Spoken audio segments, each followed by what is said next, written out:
Hello dear students. In today's video we are going to discuss about a new chapter in continuation of the previous chapter, that is force and laws of motion. So in the previous chapter we discussed about motion.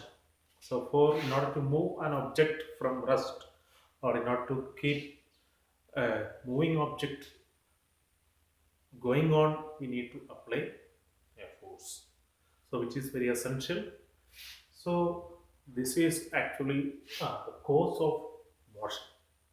And last year when we discussed about force, we already defined what is force. So some of you may know that what is the definition of force. What is the definition of force? Force is either a push or pull on an object. And certainly what we discussed about balanced force and unbalanced force. Force is of two types: contact forces and non-contact forces that we discussed last year. And similarly, while we look at what you mean by balanced force, suppose look at this object. Suppose, say for an example, if I am applying a force of 5 Newton from left to right, and at the same time another person applying same amount of force, that is 5 Newton magnitude, towards left hand side to right hand side on an object. So what will be happening to this particular object? Will it move? No. What is the reason? These two forces, if you are applying equal forces from opposite direction, so what will happen? The object will remain in the state of rest. What is rest and motion? We already studied. Okay, so balanced forces, when balanced forces act on an object, the object will either remain in the state of rest, or if it is in motion, it will continue to remain in the state of motion or uniform motion. See here what is happening. The magnitude. Magnitude means the numerical value of the physical quantity is 5.5. That remains same. Magnitude remains same, but what happens? The direction is just opposite. So as a result, these two forces will cancel each other. So and the sum of the or resultant of these two forces will be what? 5 minus 5, 0. 0 Newton. So the effective force that is acting on this particular object will be 0. Such type of forces that are known as balanced forces. So balanced forces, as we know, it can't affect the state of motion of an object. And second one is called unbalanced force. This is what more important for us in this chapter. The whole what we discussed about is about unbalanced force. So an unbalanced force is essential in order to move an object.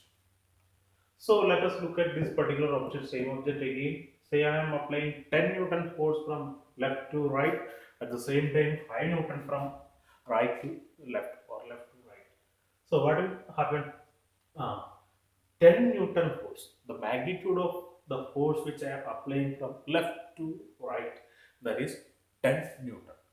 And on the opposite side, I am applying 5 Newton. So what will be the resultant force? 10 minus 5, altogether you will get 5 Newton. So what will be 5 Newton to which side? This side or that side? Towards that side or towards the right hand side, we can say. So in this case, the second case, the effective forces that are acting on this particular object will be what? The resultant force, that will be 5 Newton from left to right.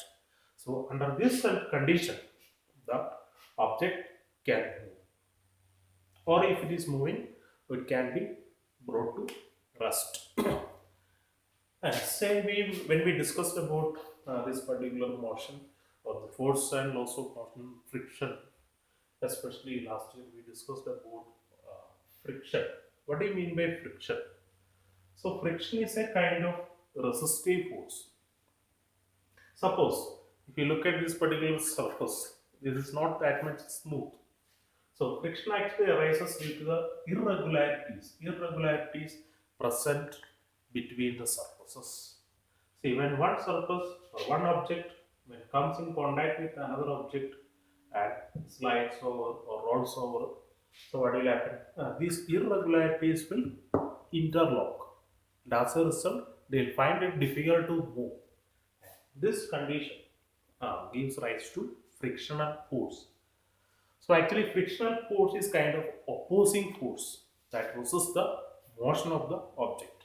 See, if you apply a muscular force onto this particular object, that is considered as action, action force. And similarly, what happens? There arises as two objects when they are in contact, when they move against each other, what will happen? As a result of the interlocking between the two surfaces which are in contact, they will resist the motion, relative motion. So that thereby frictional force will start arising. Force of friction will comes into play, and as a result, uh, the force of friction which will be acting in the opposite direction of motion. So the force which you are applying is called action force, and the reaction force, that is called the reaction force, which is acting opposite to the action force, that is the force of friction. So we already understood. So already we understood the effects of force. It can change the shape of an object, or it can bring motion to an object, or a moving object can be brought to rest, or a uh, moving object with certain velocity, its velocity can either be increased or decreased, or an object moving in one particular direction, uh, its direction can be changed applying a force, or simply we can say we can accelerate an object when you apply a force. And so the next part, now we are going to discuss about Galileo and Newton. These were two scientists, famous scientists, who studied about this particular uh, motion in detail, especially force.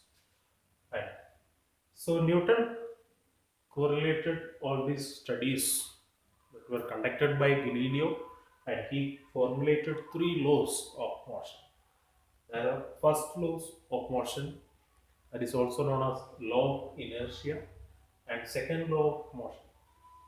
Second law of motion that related to the force, and the third one relates to the